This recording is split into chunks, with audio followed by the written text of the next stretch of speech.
Hey everybody! So there's very few things in life that I absolutely love. Family's the first, God. But another thing that I absolutely love to do, and I think I'm good at it, is barbecue. My favorite thing to barbecue is ribs, pork ribs specifically.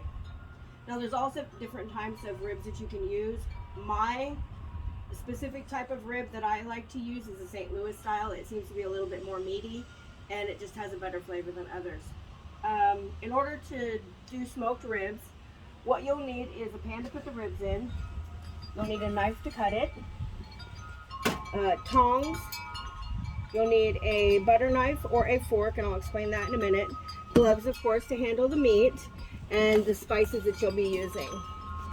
What I do first is I get my ribs out. I will set them on or in my pan. I will dry them off with paper towels, really dry. I will flip them over to the back. I will then take either the fork or the knife, whatever works best for you, and I will get underneath the membrane in the back and I will pull the membrane off. The reason I do that, and some people might not, the reason I do that is because I believe that when you're smoking it for as long as I do, it helps the flavors absorb into the meat with that membrane on it. It kind of stops it. That way you get the flavor all the way around.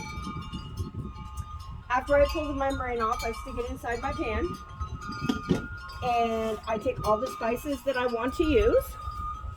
What I use is the mesquite, I use pepper, I use garlic, I use this great thing right here, the Chris's seasoning, I use the honey, some stick butter, and brown sugar. Now, when I first do my ribs, I do not use these two. These are for the end, or this. I go ahead and season my ribs really good, and front and back. It's like a dry rub sort of thing, a front and back. And after I do that, I wrap them up in foil, or you can leave it in the pan and cover it. You set this aside, and then you will go over to your barbecue and put your briquettes in. I like to use the briquettes made by, oh my gosh, what are they called? I'm around here somewhere. The Weber style briquettes. And yes, the Weber style briquettes. I use the one without the fuel in it. I like to put the fuel on it myself, and then light it. So what I do is I do indirect heat. That means that you put the briquettes on one side only so that your ribs don't burn. So I put the briquettes in, I get those ready. I would close my lid, make sure it gets hot enough. I have a thermometer I can stick in there to tell me what temperature it is.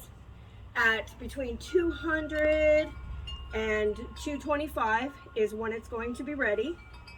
I then open my grill. I would take my ribs out of the foil or the pan. I would lay them on the grill, opposite side of the fire, facing with the back side down. You then close your grill. You make sure the temperature stays between 200 and 225 the whole time of cooking. I don't like to open mine when it's cooking. I feel that it affects the meat and the flavor and the tenderness of it. So I will leave it closed. I'll keep watching the temperature. I will open these just a little bit to offset the heat. That goes for about 2 hours or so. And after about 2 hours, I will lift the lid.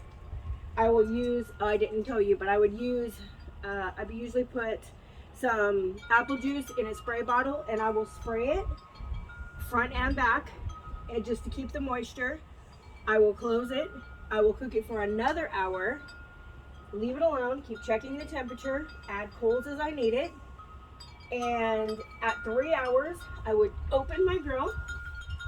I would take my ribs out. At this point, I would have a huge piece of tin foil down. On the tin foil down, I would put little pats of butter, 1 stick. I use a whole stick, I cut it into pats. I'll put some pats down right here on the tin foil. Then I would take some brown sugar.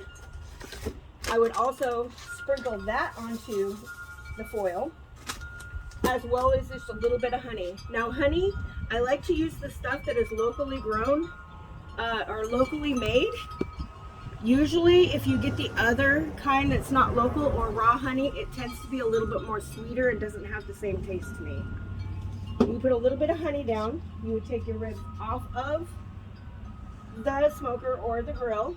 You put them backside down, and you would do the same thing you would do to the bottom. You would put the rest of the pats of butter, brown sugar, and honey on it. You can also use barbecue sauce. Some people like to use barbecue sauce during the smoking season, or the smoking part of it. I like to do it at the very end. So after you've got that all incorporated, you'd close them up real tight. You'd put the ribs back on here, again indirect. Make sure your temperature is between 200 and 225. After you do that, you'd set it for about an hour. After the hour is up, I would open my grill again. I would take the ribs out. I would put them on my clean surface. I'd unwrap them. I would then, and then I would take my barbecue sauce. I don't have any right now, but I take my barbecue sauce and I would lather it both front and back. I would take my tongs, pick them up, put them back onto the grill, and I would shut it, still making sure it's at 200, 225. I would shut the grill, and then I would let it cook for another hour. This makes the barbecue sauce, the honey, the brown sugar, and the butter, and the rest of the seasoning kind of a sticky, sweet kind of thing. After the hour, I would take them back out. I would set them in my pan. You cover it with aluminum foil, and you set that aside for 1 hour. That gives the meat enough time to get to soak up all the juices, and it makes them so they pull apart. I'm telling you, these are the best ribs I've ever made in my life. It took me about 2 years to perfect them, and I absolutely love them. After that hour or whatever, you let them sit, you cut them up, and you enjoy. Thanks for watching, everybody.